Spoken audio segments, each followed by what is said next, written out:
Audition ಅಂತ ಬಂದಾಗ ಅದು ಕೂಡ ಅಷ್ಟು ಈಸಿ ಇರಲ್ಲ. ಅದು ಕೂಡ ಅಲ್ಲೂ ಕೂಡ ಸಾಕಷ್ಟು ನೋವು ಅನುಭವಿಸಿರ್ತೀರಾ, ನಿಂತಿರ್ತೀರಾ, ಕಾದಿರ್ತೀರಾ, ಅಲ್ಲಿ ಇನ್ನೊಂದೇನೋ ಹೇಳಿರ್ತಾರೆ. ಅದು ಹೇಗಿತ್ತು ಆ ಜರ್ನಿ?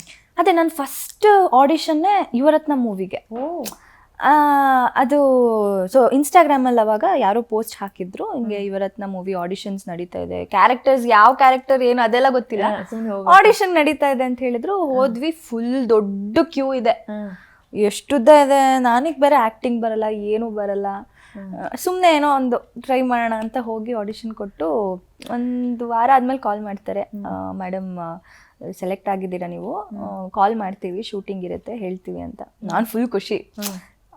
ಅಪ್ಪು ಸರ್ ಅಂದರೆ ಮೂವಿ ಮಾಡ್ತೀನಲ್ಲ, ಅಪ್ಪು ಸರ್ನ ಮೀಟ್ ಮಾಡ್ಬೋದು, ಒಂದು ಸೆಲೆಬ್ರಿಟಿನ ಮೀಟ್ ಮಾಡ್ಬೋದು ಅನ್ನೋದೇನೋ ಒಂದು ಖುಷಿ. ಅದಂತೂ ನೆರವೇರಿತು. ಅಪ್ಪು ಸರ್ ಇಲ್ಲೇ ಪಕ್ಕದಲ್ಲೇ ಕೂತು ನಾವು ಇಂಟ್ರ್ಯಾಕ್ಟ್ ಮಾಡಿದ್ದೆಲ್ಲ ಉಂಟು. ಅದೊಂದು ಯಾವುದೋ ಸೀನಲ್ಲಿ ಸೆಟ್ ಕೆಲಸ ಏನೋ ಆಗ್ತಾ ಇತ್ತು, ಇನ್ನೆಲ್ಲ ಅರೇಂಜ್ ಮಾಡ್ತಾ ಇದ್ರು. ಅವಾಗ ಏನು ಓದ್ತಾ ಇದ್ದೀರಾ, ಎಷ್ಟು ವರ್ಷ, ನನ್ನ ಮಗಳೇಜು ನಿಮಗೆ, ಆ ಥರದ್ದೆಲ್ಲ ಮಾತಾಡಿದ ಮೊಮೆಂಟ್ಸ್ ಎಲ್ಲ ಶೇರ್ ಮಾಡಿದ್ದೆಲ್ಲ ಉಂಟು. ಅದಾದಮೇಲೆ ಯುವರತ್ನಲ್ಲಿ ಹಿಂಗೆ ಅದು ಒಂದು ಕಾಲೇಜ್ ಸ್ಟೋರಿ ಆಗಿರೋದ್ರಿಂದ ಸ್ಟೂಡೆಂಟ್ಸ್ನೆಲ್ಲ ಆಡಿಷನ್ ಮಾಡೇ ತಗೊಂಡಿರ್ತಾರೆ. ಅಂದರೆ ಇಟ್ಸ್ ಕೈಂಡ್ ಆಫ್ ಜೂನಿಯರ್ ಆರ್ಟಿಸ್ಟ್ಗಳ ಥರಾನೇ ಅದು. ಸೊ ನನಗೆ ಇದು ಬೇಡ ನನಗೆ ಅಂತಂತ ಹೇಳಿ ಅಲ್ಲಿಗೆ ಬೇರೆ ಸ್ಟೂಡೆಂಟ್ಸ್ ಎಲ್ಲ ಬಂದಿದ್ರಲ್ಲ, ಅವರೆಲ್ಲ ಎಷ್ಟೋ ವರ್ಷದಿಂದ ಇಂಡಸ್ಟ್ರಿಲಿ ಟ್ರೈ ಮಾಡ್ತಾ ಇದ್ದಿದ್ದು, ಆಡಿಷನ್ಸು, ಸೀರಿಯಲ್ಲು, ಸಿನಿಮಾ ಎಲ್ಲ ಟ್ರೈ ಮಾಡ್ತಿದ್ದವರು. ಸೊ ಹಂಗೆ ಫ್ರೆಂಡ್ಸ್ ಆದರು, ಅವ್ರ ಹತ್ರ ಕಾಂಟ್ಯಾಕ್ಟ್ಸ್ ಇಸ್ಕೊಂಡೆ, ಮ್ಯಾನೇಜರ್ ಕಾಂಟ್ಯಾಕ್ಟ್ ಮಾಡಿ ಫೋಟೋಸ್ ಕಳಿಸಿ ಸೀರಿಯಲ್ಗೆ ಆಡಿಷನ್ಸ್ ಕೊಡೋಕ್ಕೆ ಸ್ಟಾರ್ಟ್ ಮಾಡಿದೆ. ಕಂಪ್ಲೀಟ್ ಮಾಡೋಕ್ಕೆ ಅಂದರೆ ಯುವರತ್ನದ್ದು ಕಂಪ್ಲೀಟ್ ಶೂಟ್ ಮಾಡೋಕ್ಕೆ ಆಗಲಿಲ್ಲ ನನಗೆ.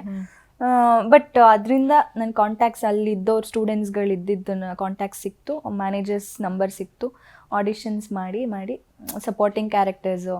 ನನಗೆ ಆ್ಯಕ್ಟಿಂಗ್ ಏನು ಗಂಧಗಾಳಿ ಗೊತ್ತಿಲ್ಲ, ಏನೂ ಐಡಿಯಾನೇ ಇಲ್ಲ ನನಗೆ.